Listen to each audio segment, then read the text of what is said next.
عزیز طلبہ، اب ہم اشخاص ناول یعنی ناول کے کرداروں کی بات کریں گے۔ تو کچھ ناول میں کچھ کردار ایسے ہوتے ہیں جو مستقل ہوتے ہیں، اور اس کے علاوہ ایسے اشخاص ناول میں پیدا کر لیے جاتے ہیں جو محض وقتی ہوتے ہیں اور اپنا وقتی کام پورا کر کے نکل جاتے ہیں، یا کہہ لیں کہ فوت ہو جاتے ہیں، اور پھر قصے سے یک لخت مفقود ہو جاتے ہیں، غائب ہو جاتے ہیں۔ بعض اوقات ایسے بھی کردار ظاہر کیے جاتے ہیں جو مجموعی حیثیت سے پیش کیے جاتے ہیں، اور جن کی مجموعی حیثیت ناول کے لیے بہت ضروری ہے، مگر جب ان کی انفرادی حیثیت پر نظر ڈالی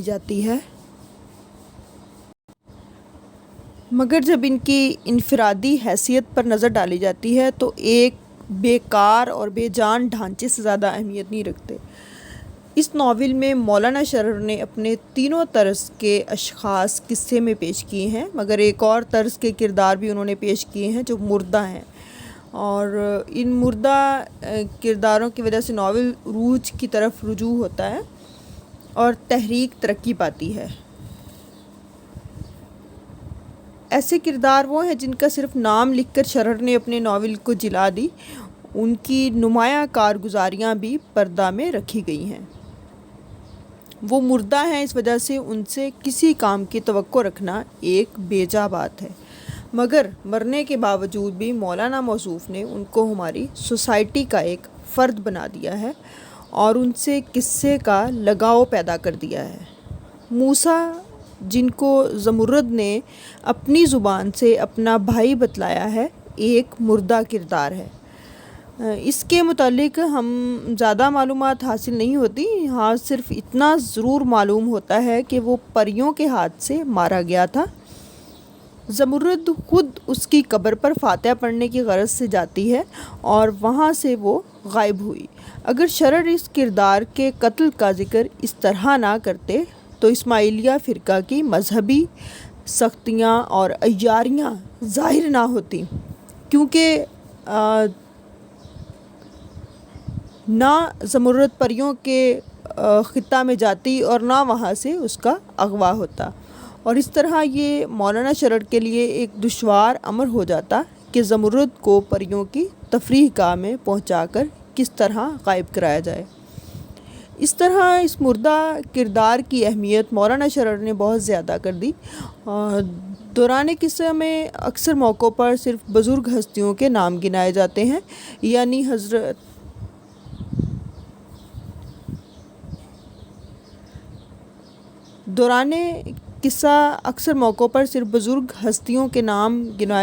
یعنی حضرت یعقوب علیہ السلام اور حضرت یوسف علیہ السلام وغیرہ جیسی برگزیدہ ہستیوں کا ذکر ہوتا ہے، مگر ان سے قصے کا کوئی تعلق نہیں ہوتا۔ ان کا مولانا موصوف نے محض اپنی عبارت آرائی کے لیے ذکر کر دیا ہے۔ اس طرح ضمناً بلغان خاتون کے باپ کے قتل کا بھی ذکر کیا گیا ہے۔ اس وجہ سے بلغان خاتون کے اندر ایک ولولہ پیدا ہوتا ہے جس کی منتہا صرف انتقام پر ختم ہو جاتی ہے، اور اس ذکر ہی کی بدولت ناول کا تیسرا حصہ اس کردار سے زیادہ ملحق ہے۔ اچھا، یہ تو ان کا ذکر ہے جو ہماری سوسائٹی سے تعلق رکھتے ہیں اور ہماری سوسائٹی میں ایک فرد کی حیثیت سے کام کرتے ہیں۔ جو ہے وہ یہاں پر ان افراد قصہ کو نظر انداز کر جانا بھی ناانصافی ہوگی جو مجموعی طور پر اس ناول میں نمایاں کام انجام دیتے ہیں۔ مجموعی طور پر جو کردار فردوس میں نمودار ہوتے ہیں، وہ فردوس یعنی جو ان کی مصنوعی جنت بنائی ہوئی تھی، وہ حسین پریاں جو فردوس بری کی زینت تھیں اور اس فردوس کے شاہ سے عصمت دری کرانے سے بھی دریغ نہ کرتی تھیں۔ ان کی وجہ سے وہ ہر اس شخص کو جو ان ریاضتوں اور تکلیفوں کو برداشت کرنے کے بعد شجر معرفت کی ایک شاخ بن جاتا ہے، جنت میں وہ آرام اور عیش و عشرت پہنچانے کی کوشش کرتی تھیں جو اس کو دنیا میں حاصل نہ ہوئے، اور جن کی وجہ سے ہر فرد نیک کام اور مختلف مصیبتوں کو برداشت کرتا ہے۔ مگر جب وہ خود جن کو جیتے جی فردوس کی سیر و تفریح شجرہ معرفت کی ایک شاخ ہو جانے پر نصیب ہوتی تھی، ان کی بزم کی رنگینیاں اور وہاں کے لطف و آرام کی محفلوں کی سرگرمیوں کو یاد کر کے پھر اس کی خواہش میں سر دھنتا تھا۔ اس طرح وہ اس جذبے کے ماتحت جس کو پریاں پیدا کر دیتی تھی، مجرمانہ افعال سرزد کرنے سے بھی گریز نہ کرتا تھا۔ پریوں کے علاوہ مریدوں کا بھی ایک گروہ تھا۔ یہ ایک الگ گروہ تھا جو مختلف شہروں میں پھیلا ہوا تھا اور خفیہ طور پر اپنے مذہب کو ترقی دینے میں سرگرداں تھا۔ جب کوئی نوارد اور اس کے جال میں پھنس جاتا تو وہ فوراً ان کو طرح طرح کے لالچ دے کر اپنی اس جال سازی کے مرکز کو روانہ کر دیتے، اور جو پیر اور مذہب کے امام موجود ہوتے ان کے گرد جو گروہ ہوتا وہ اس کو دیکھ کر ایسی عجیب عجیب حرکتیں کرتے اور خود کو ان کا معتقد ظاہر کرتے کہ کیا کوئی زر خرید غلام کرے گا۔ بہرکیف وہ ان اثرات کو علی وجودی اور کاظم جنوبی کی حرکات سے بااثر بناتے اور تقویت پہنچاتے۔ اس میں اب فوجوں کے گروہ بھی نظر آتے ہیں، مگر ان میں کوئی ایک فرد نہیں بلکہ 500 تاتاری ہیں جن کو نہ اپنی جان کا خوف ہے نہ اپنے مال و منال کا، مگر وہ ہیں ایسے جاں باز کہ لڑائی ہی کو اپنا دین اور اپنا ایمان سمجھتے ہیں۔ ان کی خدمات بھی اس ناول کے آخری حصے میں حاصل کی گئی ہیں۔ انہی کی بدولت فتوحات ہوتی ہیں اور مظلوم کے خون ناحق کا بدلہ لیا جاتا ہے۔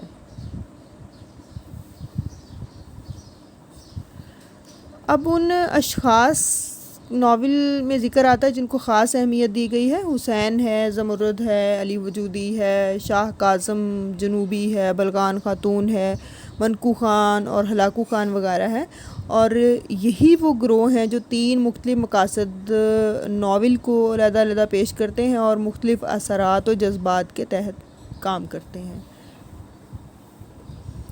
مذہبی گروہ ان اشخاص پر مشتمل ہے جو کاظم جنوبی، تورمانی اور علی وجودی کے ناموں سے یاد کیے جاتے ہیں۔ کاظم جنوبی اور تورمانی کی وہ ہستیاں ہیں جن کے متعلق خود مولانا نے زیادہ وضاحت کے ساتھ نہیں لکھا۔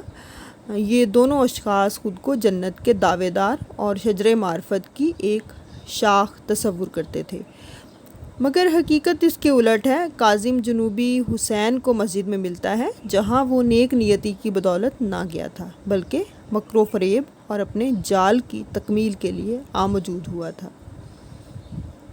اس کی ظاہری حیثیت یہ تھی کہ وہ دمبے کی چھال اوڑے ہوئے تھا۔ اس کی مکاری کا یہ عالم تھا کہ خود کو زاہد، متقی اور پرہیزگار ظاہر کرتا تھا، مگر اس کی معرفت کا مکر وہیں کھل جاتا تھا جس وقت حسین کو خود بھی شجرہ معرفت کی شاخ ہونے کے نہ پہچان سکا۔ تورمانی کون ہے؟ یہ وہ شخصیت ہے جس کو حسین نے پروانے کی مانند سمجھا اور حضرت رضوان کی جگہ ان کو دی۔ عام طور پر ان کو شیخ الجبہ کہا جاتا تھا، مگر اہل حقیقت کی اصطلاح میں تورمانی کہلاتے تھے۔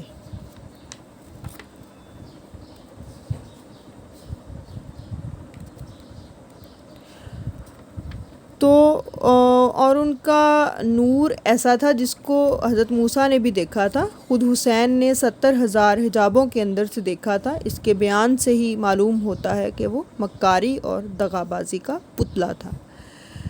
اس گروہ میں علی وجودی کی شخصیت کو خاص طور پر امتیاز حاصل ہے۔ وہ ایک ایسا شخص تھا کہ اس کے جال میں پھنس کر پھر کسی کا نکلنا محال ہو جاتا۔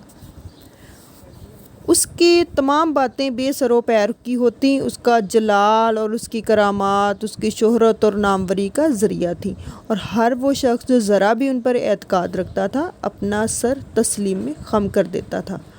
ان کا تعارف ناول نگار اس طرح کراتا ہے کہ حسین مسجد الشماسین میں موجود ہے اور ہر شخص پر شیخ ہونے کا دھوکہ کھاتا ہے۔ اس وقت وہ آتا ہے اور یوں حسین کی پیٹھ پر ہاتھ رکھ کر کھڑا ہو کر اور مسکرا کر نہایت ہی تسلی اور تشفی سے اس طرح گفتگو کرتا ہے کہ حسین میں جانتا ہوں، حسین میں جانتا ہوں کہ تو میری تلاش میں آیا ہے۔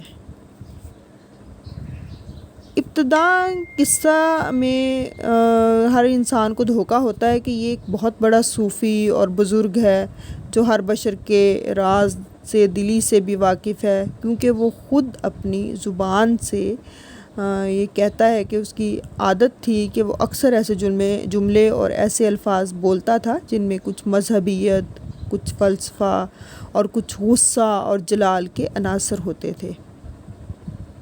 بعض اوقات وہ بے معنی لفظ کہہ کر اپنے مریدوں پر رعب ڈالتا تھا، جس سے وہ مرعوب ہو جاتے تھے، اس کے رعب میں آ جاتے تھے، اور کبھی کبھی غلط بیانی کر کے الٹی سیدھی باتیں بنا کر اپنا کام نکال لیتا تھا۔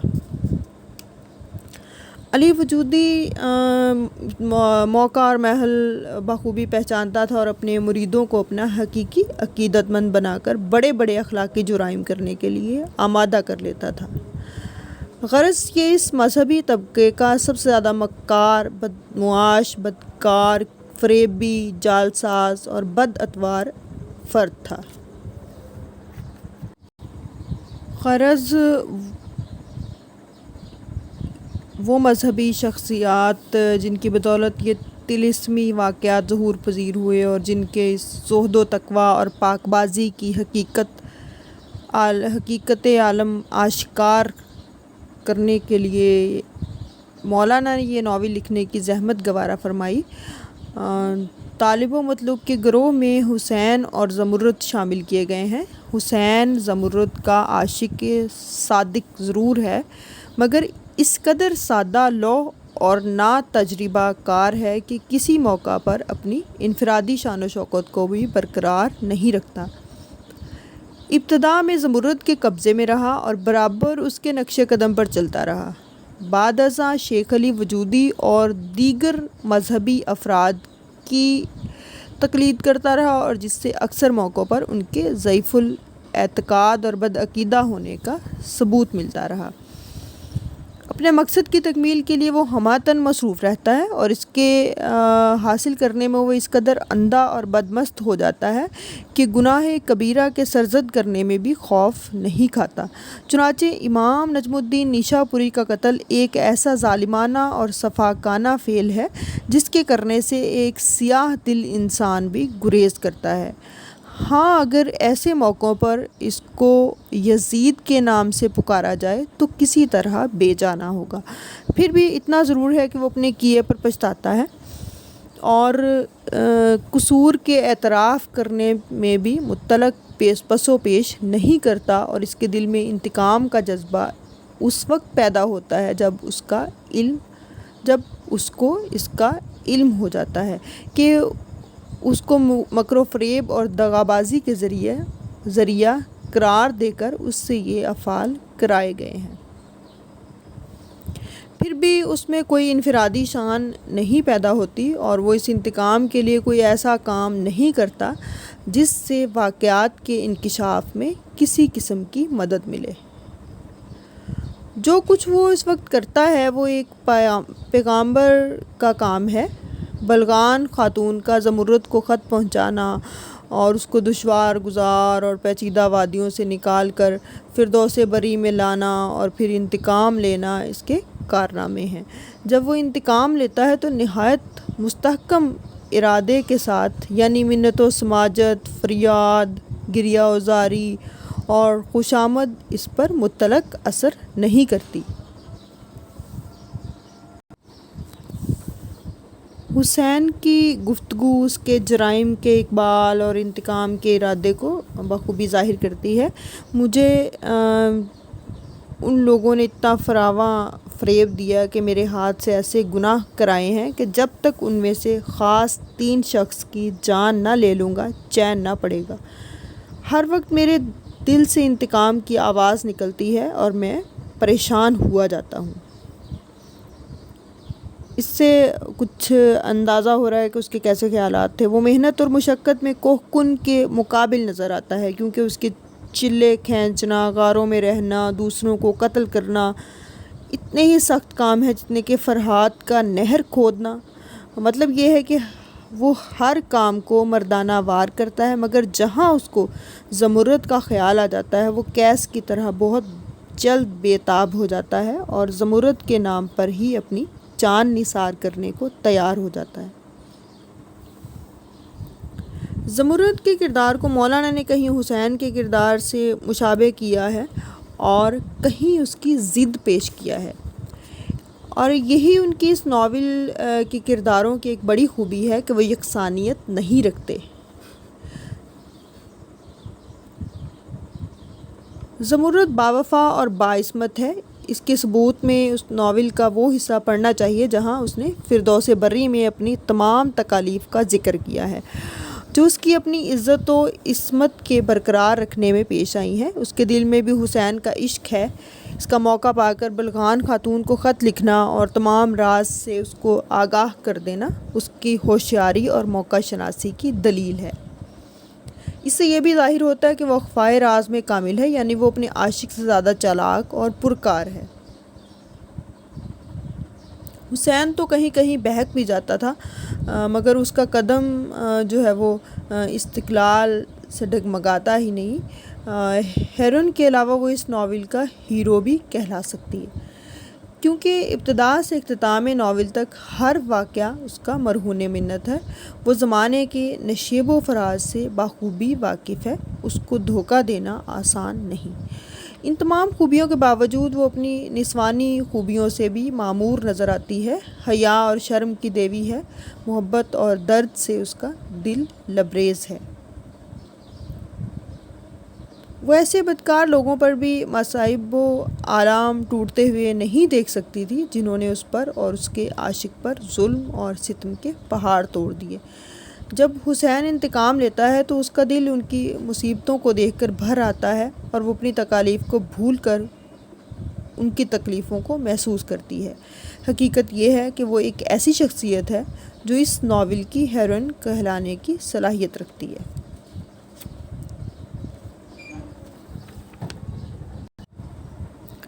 تاریخی گروہ میں کئی ہستیاں شامل ہیں جو وقتی ضرورت کے لیے پیدا کر لی گئی تھیں۔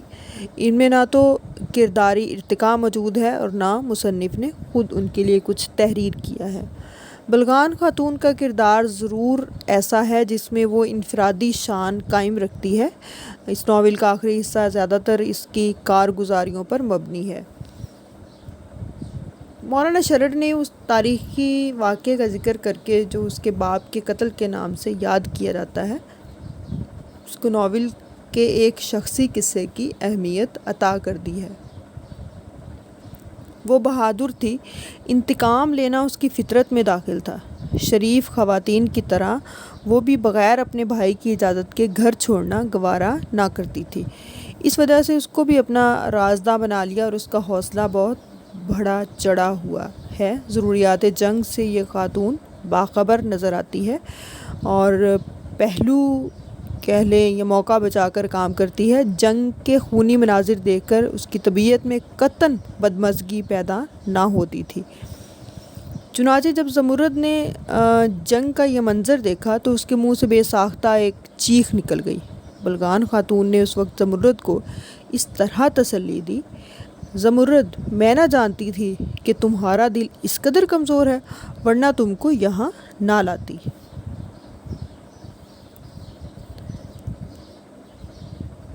اشخاص قصہ کا کرداری ارتقاء اور پلاٹ کی ترقی زیادہ تر مکالمہ پر منحصر ہوتی ہے، کیونکہ یہی وہ طریقہ ہے جس کے ذریعے سے ہم اصل قصہ اور اشخاص قصہ سے روشناس ہوتے ہیں اور ہم کو ان کے کردار اور ان کے افعال کے متعلق علم ہوتا ہے۔ اس ناول کا یہ قصہ اپنی مثال آپ ہے۔ ہر وہ شخص جو اس کی تمہید سے گزر کر قصے کی ابتدا کی طرف ہے، پہلے حسین اور زمرد کو گفتگو کرتے ہوئے پاتا ہے۔ ان کے کردار پر ابتدائی حصہ ہی میں بخوبی روشنی پڑ جاتی ہے۔ اس ناول میں مکالمے سے خصوصاً ہیرو اور ہیروئن کے علاوہ شیخ علی وجودی کے کردار پر بخوبی روشنی پڑتی ہے اور ناول میں ایک ناٹک کا لطف آنے لگتا ہے۔ کے مکالمے نہایت دلچسپ ہوتے ہیں اور قصے میں اس طرح پیوست ہو جاتے ہیں کہ اگر ان کو اس سے علیحدہ کر دیا جائے تو کم سے کم قصے کا وہ حصہ بالکل بیکار ہو جائے گا۔ ان کے مکالموں میں ایک بڑی خوبی یہ ہے کہ ان کے کردار حفظ مراتب زبان بولتے ہیں، چھوٹا منہ اور بڑی بات ان کا شیوا نہیں ہے۔ زمرد جب حسین سے گفتگو کرتی ہے تو اس کا انداز محبوبانہ یا معشوقانہ ہوتا ہے۔ اس کے غصے، رنج و ملال اور شکوہ و شکایت میں بھی محبت کی بو آتی ہے، مگر جب وہ کسی اور شخص سے گفتگو کرتی ہے تو اس میں دوسری شان پیدا ہو جاتی ہے، یعنی اس میں ایک غیرت کی بو پائی جاتی ہے۔ چنانچہ یہ دونوں حصے ملاحظہ ہوں۔ جب وہ گفتگو کرتی ہے، حسین زمرد کو موسیٰ کی قبر پر جانے سے روکتا ہے، مگر وہ وہاں جانے کے لیے باضد ہے۔ حسین: زمرد اپنی جوانی اور کمسنی پر ترس کھاؤ اور اس ارادے سے باز رہو۔ زمرد: نہیں، یہ نہیں ہو سکتا، اسی کی آرزو کے لیے بے عزتی گوارا کی ہے۔ حسین مایوسی کی آواز سے: خداوند، اگر جان ہی جانی ہے تو پہلے میں مارا جاؤں۔ زمرد: تیری مصیبت ان آنکھوں سے نہ دیکھی جائے گی۔ حسین مسکرا کے: گھبراؤ نہیں، ہم دونوں کی کشش ایک دوسرے کو کھینچ لے گی، مارے گئے تو دونوں مارے جائیں گے۔ یہ ہے زمرد کا حسین سے انداز گفتگو۔ اس کے ایک ایک لفظ میں عشق و محبت ٹپکتی ہوئی دکھائی دیتی ہے، مگر اس کی گفتگو بلغان خاتون سے ملاحظہ ہو جس میں انسیت کا ایک ذرا سا شائبہ بھی نہیں پایا جاتا۔ زمرد: شہزادی، یہ سب میرا کیا ہوا ہے؟ ہر خون کا قطرہ جو اس وقت کلا میں گر رہا ہے اور گرے گا، اس کے گناہ میں میرا بھی نام لکھا جائے گا اور ممکن نہیں کہ اس کے انتقام سے میں بچ سکوں۔ بلغان خاتون: یہ صرف تمہارے دل کا بھودا پن ہے، ورنہ ان لوگوں کو قتل کرنا گناہ نہیں۔ ذرا یہ تو خیال کرو کہ اس وقت ہم کیسے کیسے مقدس بزرگوں اور نامور لوگوں کا بدلہ لے رہے ہیں۔ جتنے لوگ یہاں مارے جاویں گے، اس سے زیادہ روحیں اس وقت خوش ہو رہی ہوں گی اور ہمارے لیے خدا سے مغفرت کی خواستگار ہوں گی۔ زمرد ہچکیاں لے لے کر: جو کچھ ہو، مگر شہزادی، مجھ سے یہ ظلم وجود نہیں دیکھا جاتا۔ یہی حال حسین کا بھی ہے۔ گو یہ ضرور ہے کہ اکثر اوقات وہ خود اپنے جذبات اور احساسات کی ترجمانی کرنے سے قاصر رہتا ہے، کیونکہ اس کے اوپر طرح طرح کے جذبات بیک وقت آتے اور جاتے رہتے ہیں۔ وہ بھی وقت اور موقع کو پیش نظر رکھتا ہے۔ حسین اور کاظم جنوبی کا جو مکالمہ ہوا، وہ ان تمام خوبیوں کا حامل ہے۔ مولانا شرر نے اپنے مکالموں میں روزانہ کے واقعات کو قلم بند نہیں کیا ہے، بلکہ ان سے قطع نظر کر کے اس میں عشقیہ جذبات کے علاوہ مذہب اور فلسفے کی فاضلانہ بحث بھی چھیڑ دی ہے۔ مکالموں میں وہ بے تکان روح و جسم کے تعلقات کو نہایت ہی عمدہ طریقے سے دکھاتے ہوئے نظر آتے ہیں۔ فردوس بری کے اشخاص قصہ تمام تر نہایت موزوں اور مکمل گفتگو کرتے ہیں، جو اکثر اوقات کردار کو ذہن نشین ہونے میں بہت مدد دیتے ہیں۔ جب تک قاری کو فردوس بری کا نام یاد رہے گا، وہ اس وقت تک علی وجودی کو نہیں بھول سکتا۔ اور اس طرح شیخ الحبیب کا یہ جملہ کہ تو اسے 70,000 حجابوں کے اندر دیکھ رہا ہے، اپنی نظیر آپ ہے۔ وہ اپنے مکالموں کو اردو اور فارسی ہی پر مفید نہیں رکھتے، بلکہ انہوں نے جہاں کہیں بھی مذہب کی آڑ پائی ہے، وہاں کسی بڑی شخصیت کا اظہار کر دیا گیا ہے، اور چنانچہ فوراً ان کی زبان سے ایسے کلمے نکلوا دیے ہیں جن کو عوام بخوبی نہیں سمجھتے اور اپنے مقصد میں کامیاب ہوتے ہیں۔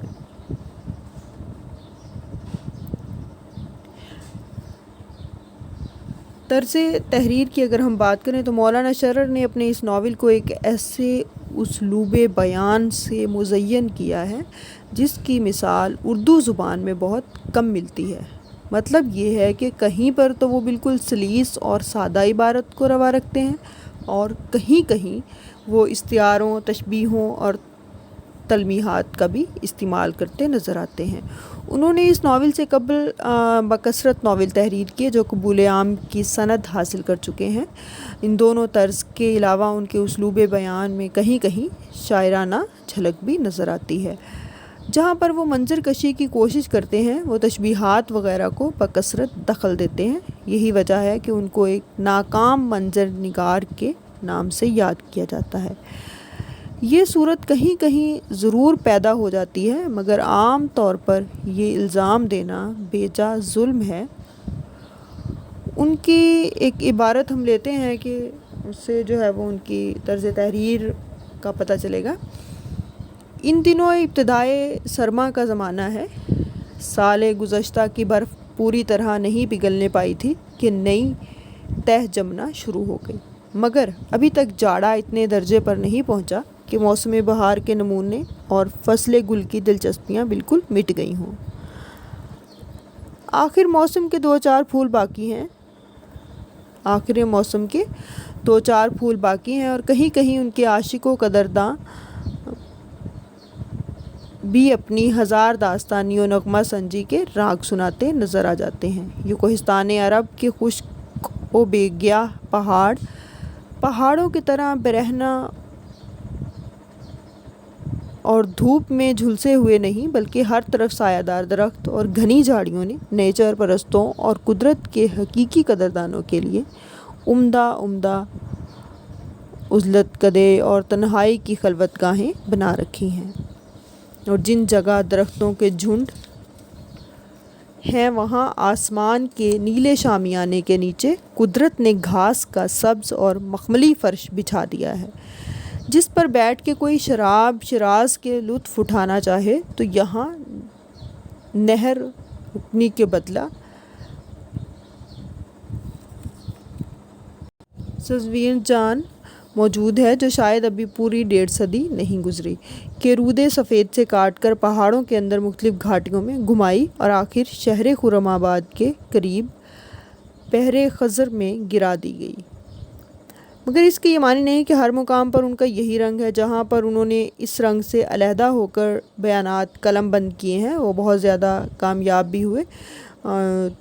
اس کا بھی ایک نمونہ دیکھتے ہیں۔ صبح کا وقت تھا اور نسیم کے جھونکے چل رہے تھے کہ مرغان سحر نے اپنے نشیمنوں سے نکل کر حسین کو خواب بے ہوش سے جگایا۔ خمار کسی کروٹیں بدل کے آنکھیں ملتا ہوا اٹھا اور چاروں طرف مڑ کے، مگر زمرد کا کہیں پتہ نہ تھا۔ جب معشوقہ دلربا کی پیاری اور محبت بری صورت کسی طرف نظر نہ آئی تو کلیجہ دھک سے ہو گیا۔ ناتوانی اور سر پھرنے کی وجہ سے کئی مرتبہ گر کے اٹھا اور لڑکھڑاتا ہوا چلا۔ آس پاس ہر جگہ دیکھا، ہر طرف نظر دوڑا کے ڈھونڈا، لیکن نازنین و ناز آفرین زمرد کا کہیں نام و نشان ہی نہیں۔ آخر ہر طرف سے مایوس ہو کے اور جستجو میں تھک کے موسیٰ کی قبر کے پاس آ کے بیٹھ گیا تھا۔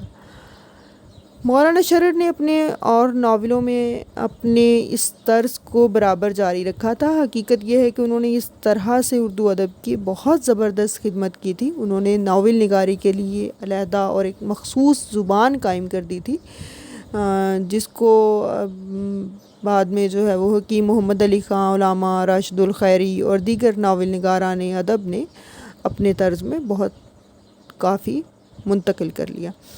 ناول نگاری کی زبان نہایت صاف اور روزمرہ مقرر کر دی، ثقیل الفاظ کو یکلخت ترک کر دیا۔ اپنی معلومات کی بدولت انہوں نے اردو ادب کے خزانے میں بیش بہا خیالات کا اضافہ کیا۔ انہوں نے مبالغے سے اکثر موقعوں پر کام لیا ہے، مگر اس کو صرف اس قدر جگہ دی ہے کہ وہ حقیقت کی سرحد سے ملا ہوا نظر آنے لگا۔ مگر ایسا کرنے سے بھی ان کے پیش نظر ایک خاص وجہ تھی، اور وہ یہ کہ وہ اپنے بیانات پر زور اور دلکش بنانا چاہتے تھے۔